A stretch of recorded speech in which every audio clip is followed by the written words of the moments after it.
Welcome to another episode of Purchase to Profits. I'm Seth Ferguson. Make sure you hit the subscribe button and ring the bell so you don't miss one of our daily interviews with successful real estate investors.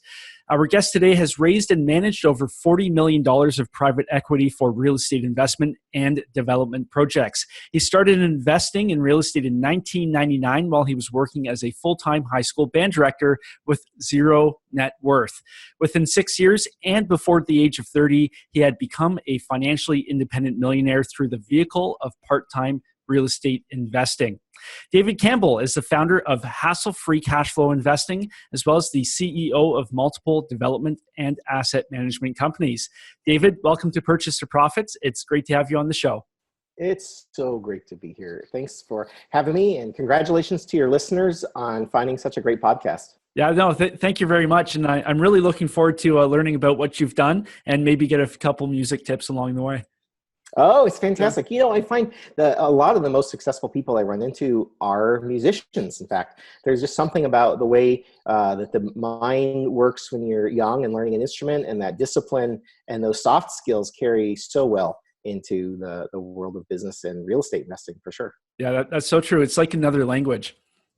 Yep. So to kick things off, in the intro, I mentioned that you got yourself out of teaching as a high school band director and were able to go into real estate full time. What are your real estate goals now?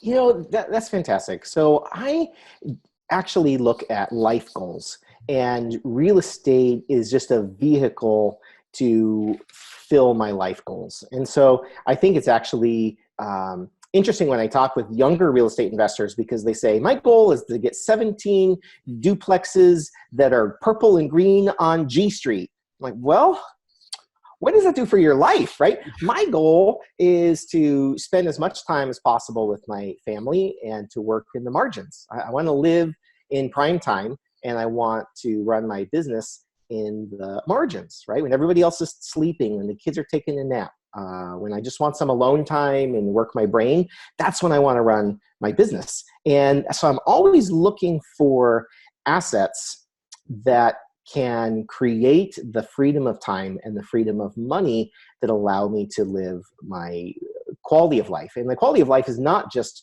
passive income. It's passive income, freedom of money, and freedom of time, and freedom of place.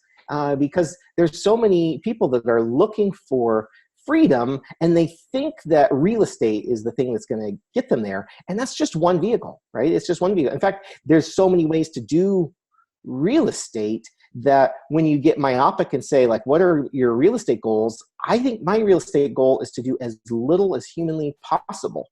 And for a guy who's done over $1 billion, with a B, over $1 billion of real estate transactions and advisory experience, my goal really is to do as little real estate as possible and still have my real estate portfolio doing what it needs to do to give me the freedom that I enjoy. Freedom of money, freedom of time, freedom of place. And there's a really cool concept of diminishing value, where if you are really thirsty and you have one glass of water, that glass of water is the most precious glass that you've ever had. And then you get 1,000 gallons of water and say, cool, I got enough water. I can drink all I want. And then somebody gives you 1,000,000 gallons of water and you say, whoa, stop. It's too much. This water is now a liability. And some people, I think, create real estate in that same way, where, you know, at some point you have enough real estate, and creating more real estate than that actually has a diminishing return, where people become a slave to their property instead of vice versa. And so how you can still have the benefits of property without the hassle of management, I think that's my goal. How do I get the benefits of real estate without the hassle of management? Yeah, no, that's a really good way to put it. So did you always have that outlook, or was there a shift in your thinking at some point as you were building your portfolio? Yeah, there was definitely a big shift, right? So when I was teaching, my goal was to get one deal, right? How do I get into my first deal? And then I got my first deal done, and yes, that was awesome, right? And then my second goal was, how do I get a second house done, right? And then I set the goal, okay, I am teaching, and if I can just buy one house a year for 20 years, then in 20 years from now, I'll have 20 houses, and the first ones that I bought will probably have enough equity or cash flow in them that I could probably retire in 20 years. And so I was, 22 years old, and that seemed like a great plan. I'd be retired at 42 with 20 deals. And somewhere along the way, I figured out I could compress timeframes significantly faster than one deal a year. And then also deals changed, the deal sizes changed, right? So at some point, I can only look at deals of a minimum size because I need a specific return on my time.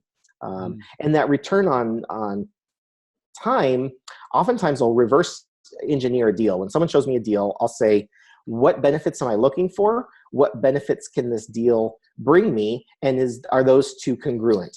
And if they're congruent, then I'll keep looking, right? But if it's say, hey, this deal is going to give you, $1 million in 20 years from now, I don't really want $1 million in 20 years from now. What can I get in cash flow tomorrow, right? Or vice versa, right? Sometimes I don't need cash flow. What I really want is maximum return, right? Or simplicity.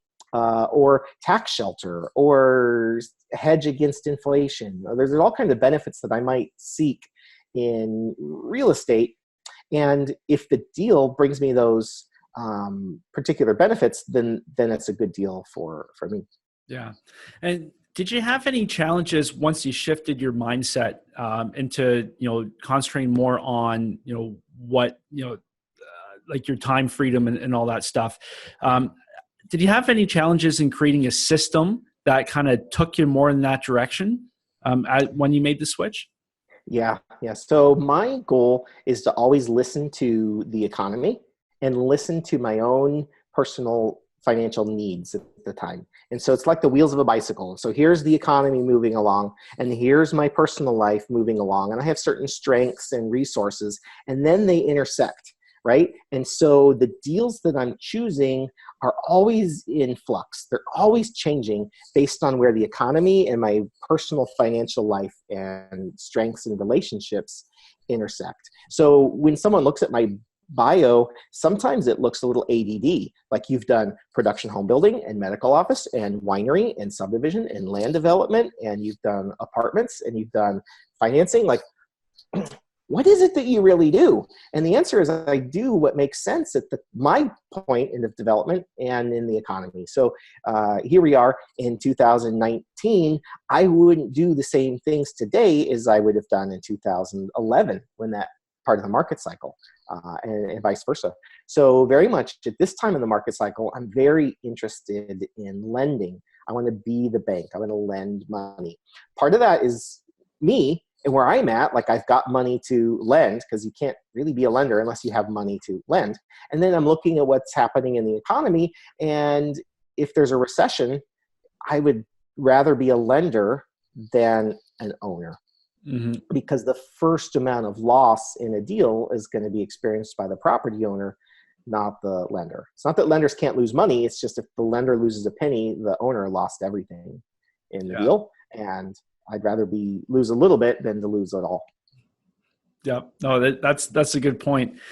So you're talking about how you take your cues from your life and where the market is.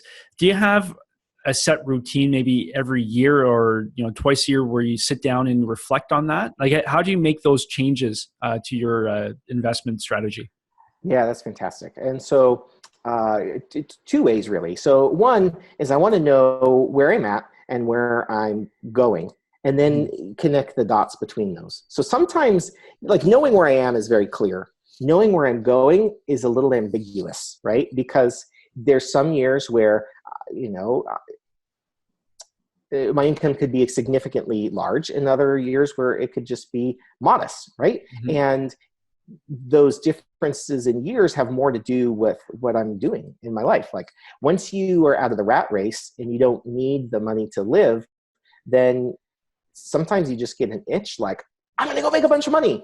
And sometimes you're like, I'm going to not, right? I'm going to go do something else that's a passion, right? But that change in reassessing. So each year I like to take an assessment of where I am. In fact, probably more frequently. So I would say at least once a quarter, We'll look at, balance sheet and where our holdings are and our holdings in the right place. I would say at least once a week, I'm doing a cash flow analysis that goes out at least a year. So I'm doing a 1-year cash flow forecast in our businesses and our global net worth. And I sit down with my wife and we look at our cash flow sheet and say, here's where we're going. And so then that helps us decide like what assets are we able to acquire and what assets we might want to reposition. And so that cash flow sheet and the balance sheet kind of work interchangeably in deciding like where we're going and then, or where we are rather. And then we like to do an exercise as a family that I call the starboard exercise. And it's an exercise that I call the starboard. And I borrowed heavily from Jim Rohn and some other mentors of mine. And so I've got a video that's on YouTube that's how to create a life by design. And basically you draw a star and there's 5 sections of the star, and it's family and faith and finances and fitness and fun.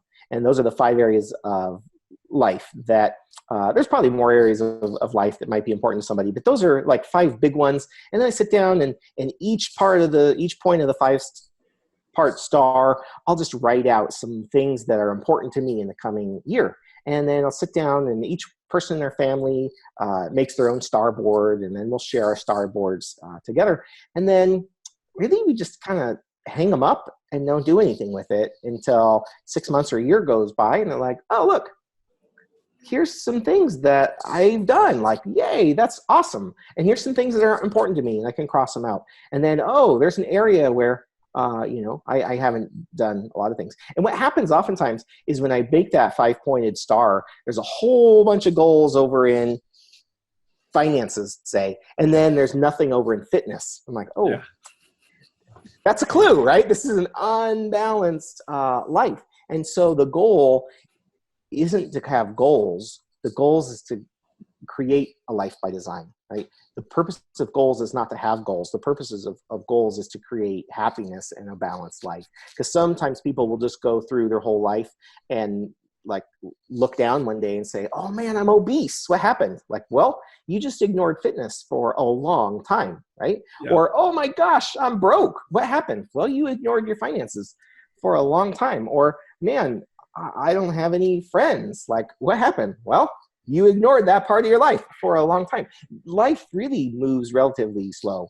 And so to have those big picture goals and to make sure that they're balanced, and then also looking at that starboard, I can see if my goals are congruent with each other. Like my goal is to, I'm just hypothetically, like spend a year isolated in the mountains talking to no one. And my other goal is to make $20 million as an apartment syndicator. Like those aren't going to happen at the same time, right? Those goals are not really congruent with each other. And so when you get that starboard out there and you look at your goals, not just as a list, but in different categories, you can kind of see how balanced those goals are and how congruent those goals are. So I do that at least once or twice a year. And then managing our cash flow is pretty significant part of your business. Because as an investor, you don't want to have a wheelbarrow full of cash sitting around. You want your money always out, but you also want to be able to take advantage of an opportunity when it comes available. And those are having to work in parallel. Like, how do I be prepared for the opportunity, but also not sit in cash? And so always just thinking like, what's coming next in our opportunity world, and how do we prepare and get liquid for that opportunity? Yeah. How good do you think you are at forecasting opportunities that will come up? Because nobody has a crystal ball. Would you say you're pretty on the mark? At each point in my business cycle, I have deals that fit in my box, right? And so when I get deals that fit in my box, I want to say yes. I want to say yes to everything that fits in my box, and I want to say no to everything that doesn't fit in my box. And so that's a pretty good filter. And so I can, in probably about 60 seconds, figure out if a deal fits in my box or not, right? Yeah. So, but that box is always evolving, right? And we talked about that earlier. Like the box is evolving based on the economy. The box is evolving based on me and my strengths, etc.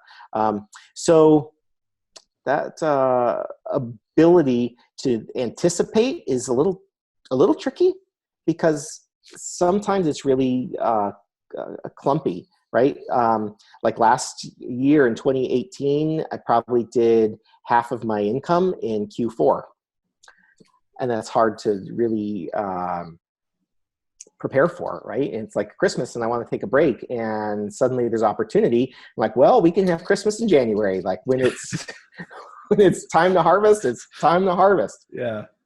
Yeah, for sure. For sure. So usually we like to talk about a specific deal, but your strategy and how you go about things is really unique. So do you want to share with us your investing strategy?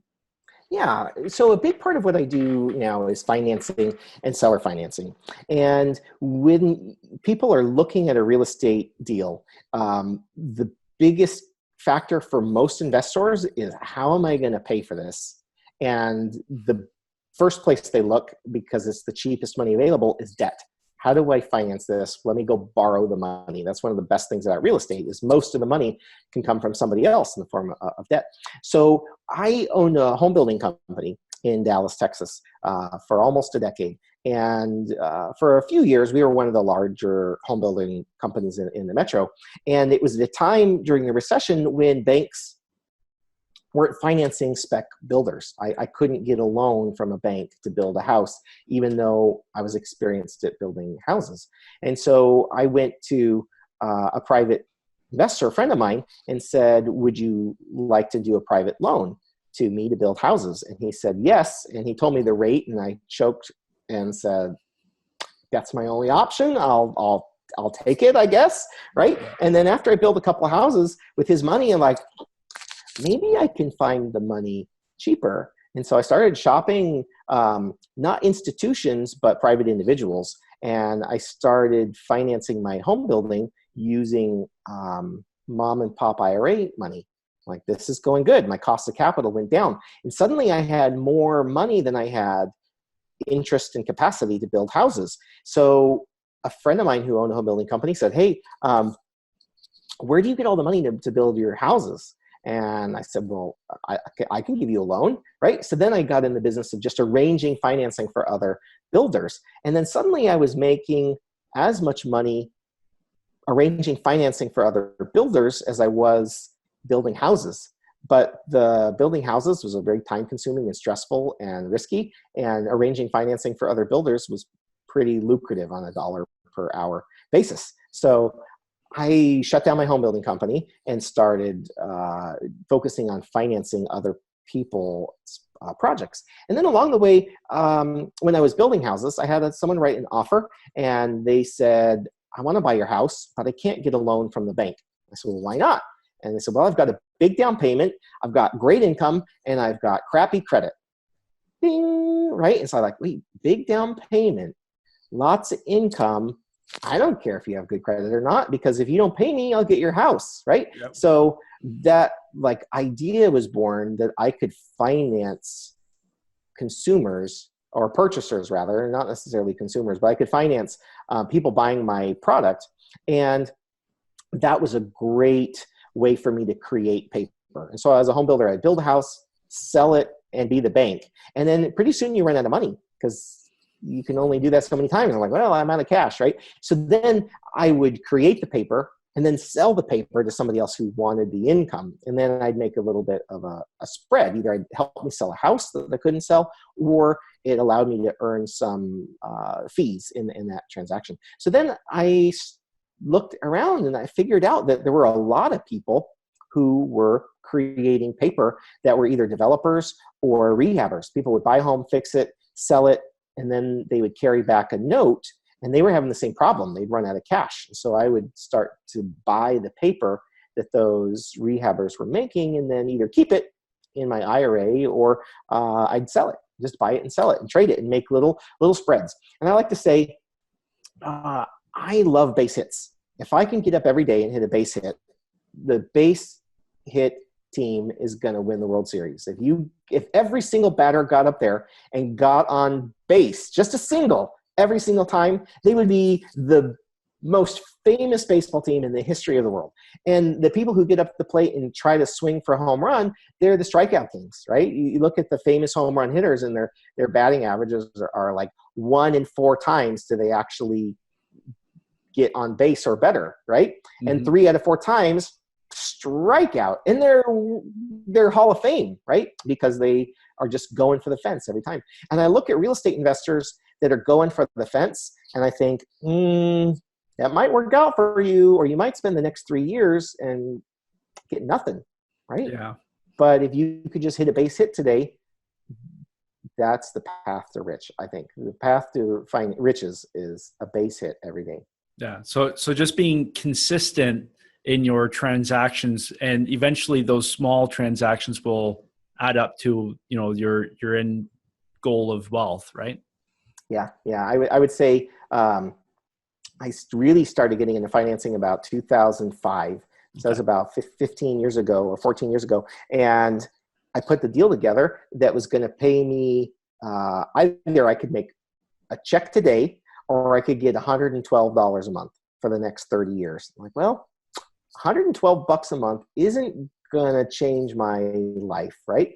But if I could get $112 a month and do that 500 times over 15 years, that changes your life, right? Mm-hmm. And so that's really my portfolio today, is hundreds and hundreds and hundreds and hundreds of base hits that just pay a tiny bit every month. And it's also diversified income. I mean, so you look at the likelihood of a note going into default, maybe 1% chance or so if you're really good at creating paper. But if you've got hundreds of notes and 1% of your portfolio goes into default, you don't even notice. Yeah. So if somebody's going along, making sure they're hitting those base hits, how do you stay motivated if you have that big goal at the end, but all you're thinking about is the base hit? Like, how do you frame your mind to make sure you're being consistent? Mm-hmm. I think my musical training very much has a lot to do with it, because when you're a musician, you spend 99% of your time not in concerts, and 1% of your time at most is the big show.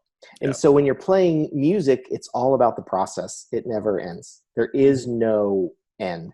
And I experienced a little bit of like personal growth, kind of like the Coyote and the Roadrunner cartoon, where the coyote's chasing that Roadrunner and chasing it and chasing it and chasing it. And then finally one day it catches the Roadrunner, and then probably got really depressed. Like, well, what do I do now? Right? And I see that with people's financial goals too, where they say, gosh, if only I could make this much money, then I'll be happy.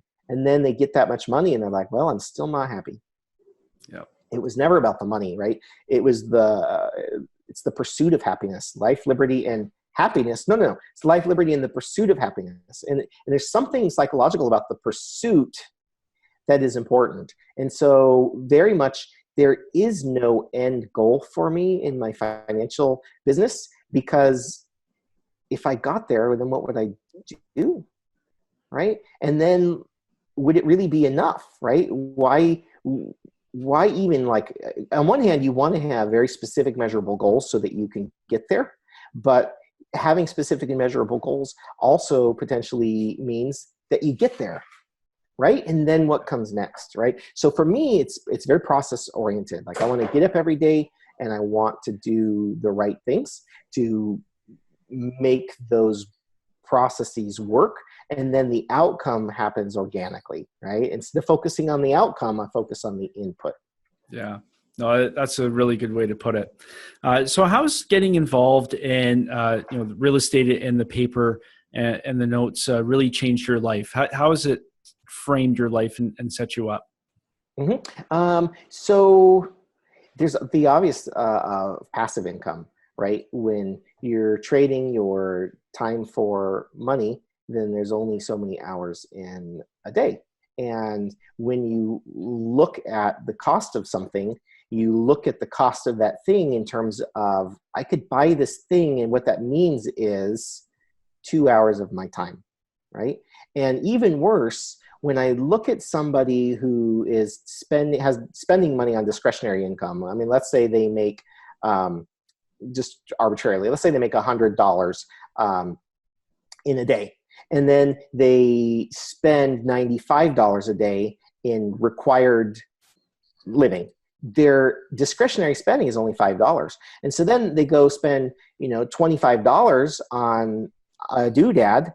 I'm like, well, what that really cost you is an entire week of your life. It didn't cost you 1/4 of a day. It cost you a whole week, because the first $95 was just covering their baseline, right?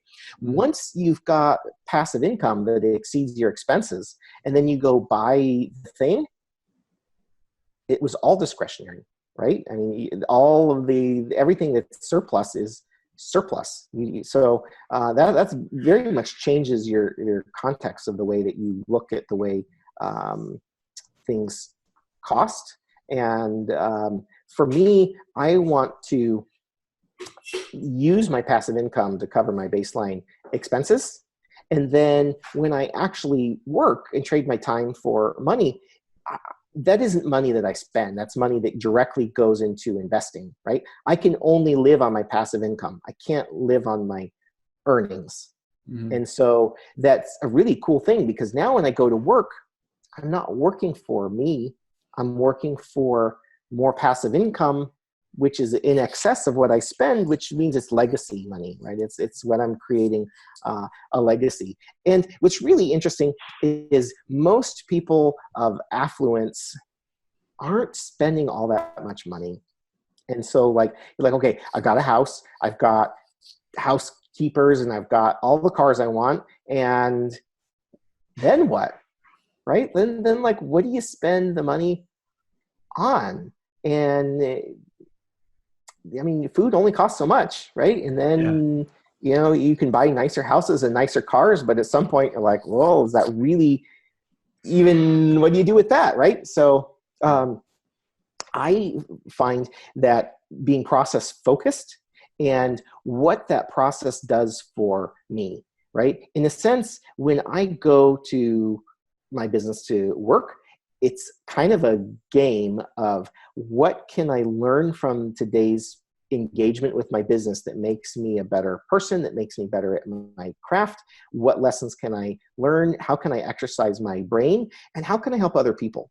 Because sometimes I'll get a day where I really don't feel like working, but I've got transactions that I can't just stop, right? Because as much as I don't need the money, I know that there's a whole bunch of other people counting on me to do my part in the wheel. And for me to say, I'm not showing up today because I'm going fishing, that could really hurt other people in the process, like the title officers and the other, the seller of the property, the other investors in the property, et cetera. They're all counting on me to show up and show up with my A game. And so sometimes my motivation is even creating a note for sale. Gosh, if I create a note and then they go sell it, there's a family that's going to have passive income that didn't have it before. And there's a seller of a property who's going to sell their property that they might not have been able to sell before. And then there's a buyer, a family who's going to live in this home that they might not have been able to live in if it weren't for me showing up to work. And so I kind of say, well, there's 3 people at least that I'm going to be helping today. Let me go to work. And that's my motivation to show up. And as gosh, I forget who wrote that book, Eat That Frog. Do you know that book? I'm drawing a blank. Your listeners can Google it. It's a famous book, but I think about that every day. If the first thing you had to do, or every day before you go to bed, you had to eat a giant, warty, slimy frog, you're going to want to do it the first thing in the morning, so you don't have to stare at it all day. And that's my concept too, is let me show up, eat my frogs, and then I have options of choices what to do the rest of the day. And so there's because I engage with a lot of very wealthy people, and there's very few, actually I can't think of any really wealthy people that just sit around drinking margaritas. They just don't do that. Wealthy people become wealthy, and then they want to stay engaged and to continue helping people. And sometimes the helping people, it's helping in mysterious ways. It's not oh, well, let me write a large check to this 501c3 nonprofit and they will name a building after me. It's not like that, right? It's like I was watching the Jumanji movie with my son the other day, and one thing I noticed in that movie is the Parrish family. When the dad got really depressed and started running his company, the whole town became a ghetto. And then the time machine rewinds, and then you go back, and then the dad doesn't get depressed because everything went well. And then you look at the town and it's prosperous again. Like, it was just one guy showing up to run a giant shoe company that he probably didn't need the money for, but by him running it, the whole town prospered. And so I kind of look at working in my business in that same way. Like, there's a lot of people that need me to show up to keep running my piece, because it helps so many other people along the way. Yeah. And that sort of mindset, I think it is, I interview a lot of investors who've been quite successful. That mindset that you just described is, I think, one of the biggest differences between people who have attained that high level wealth and those who are at the bottom or that mid section. It's really powerful.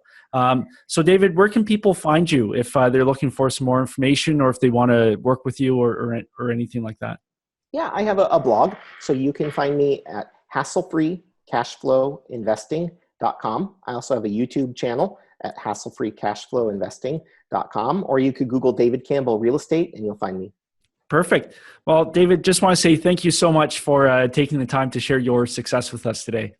It is a super pleasure. And I have 2 free books that I'd like to offer your audience. So if you go to www.hasslefreecashflowinvesting.com, and there's a box where your listeners can download a free report called Secrets of Hassle-Free Cash Flow Lending. It's how to be a private lender. And I also have another report called Secrets of Hassle-Free Cash Flow Investing, where people can learn kind of like the fundamentals of investing in single-family houses as an investor.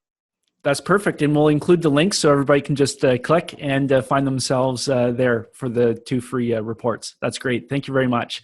And to you, our viewers, I wish you well on your journey from purchase to profits. See you next time.